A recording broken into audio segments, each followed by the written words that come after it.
To gata ya ma maza yawa a arewa har complain muke akan akwati. Ni na yadda na ji na yadda a daina akwati wallahi bid'a ne maganan gaskiya akwati bid'a ne. A koma sunnar kakkawa ko akwati. Amma ka sani ba wanda zai kawo ma ko cokali gidanka.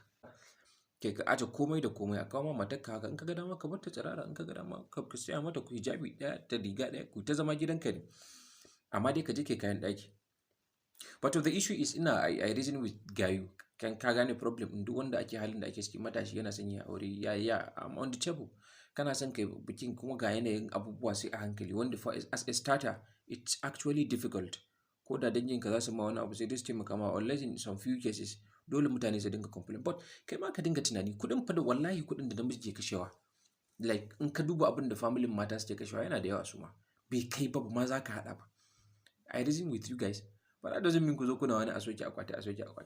Ni abin da ba na so dai ko abin da ba na so shine kai akwatin ne ba na so. Kaiwa da ake gidajen mata ba wai addinin laifi ba. Amma kai wannan da ake wallahi yana lalata aure da yawa tun daga guraren nan. Saboda she feels bad. For example a ce gida za a aurar da mata biyu. Comparison ɗin nan. Wance wane ya kawo nata kuma mata dangi.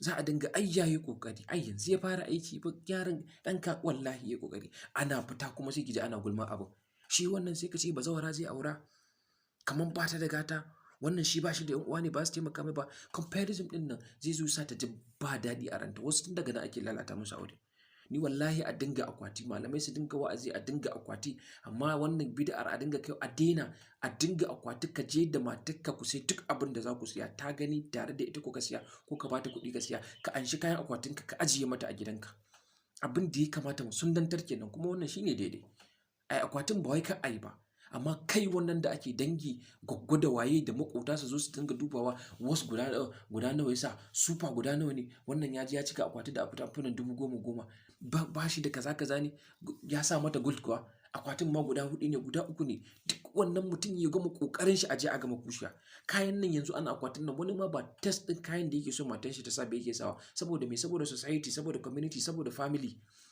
kar aje a dinga tsitsine mai ana bai kokari ba virtually muna aure don mu burge mutane ne ba don kanmu ba wata she is ready to forfeit akwatin ta haƙura da akwatin ma wata ta shirya ta haƙura da akwatin ta shirya ta sauƙaƙa mai yi abin da zai iya saboda ta san ba shi da ƙarfi amma abin kunyan ne ba a so wai ka kawo kayan da bai kai ba ya zama abin kunya kun ga ko dole mu dinga shan wahala Allah ya kiyaye mu